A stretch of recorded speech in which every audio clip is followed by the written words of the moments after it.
In the news this week, the US and the UK governments have banned passengers from taking small electronic devices, such as laptops and tablets, into the cabin of planes with them if they're traveling from certain countries. Now, this got me thinking. There's that expression, if the world gives you lemons, you make lemonade. And as a creativity expert, I have the good fortune of traveling and speaking all over the world and in the media about creativity and innovation. So I got thinking, well, how can we use this ban to actually help our creativity?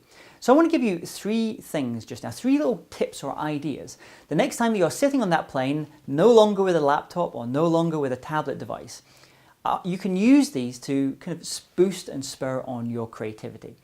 So the first thing I would say is always be traveling with some kind of tool to be able to capture your ideas.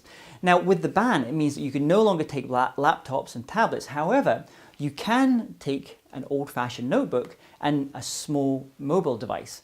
And many mobile devices have note tools now. There's things like Evernote, for example, where you can start making these notes. And as you're coming up with new ideas, you can be putting them down there. So instead of what we used to do, which was on planes, you'd just be consuming content all the time, I actually want you to start creating things. I want you to be sitting there on that plane, coming up with ideas for, maybe it's, if you're an entrepreneur, some new revenue streams that you can create. If you're a writer, maybe it's the outline for that next novel that you're going to be working on. If you're a small business owner, maybe it's ideas on how you can deal with some problem in your business.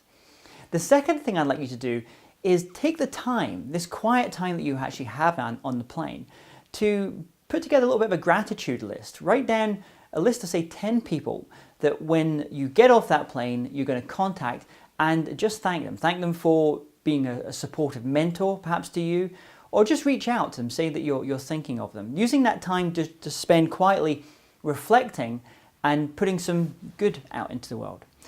And the final little tip I'd like to give you sounds a little bit counterintuitive, but often when you get on the planes, the trolley will be coming down the aisle and they'll be serving tea and coffee. Now, when it comes to creativity, people like Martha Farrar, who's a neuroscience professor at University of Pennsylvania, looked into the link between caffeine and creativity. And what she found is that you are likely to have less creative insights if you're taking high levels of caffeine.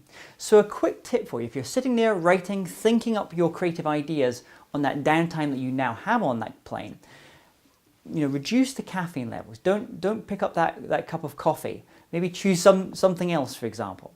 So hopefully that's been useful. There are some positives that can sometimes come out of these bans. They're there for a reason, obviously, as well. Hopefully that time that you're going to have now on the plane, you can start maybe getting some creative inspiration.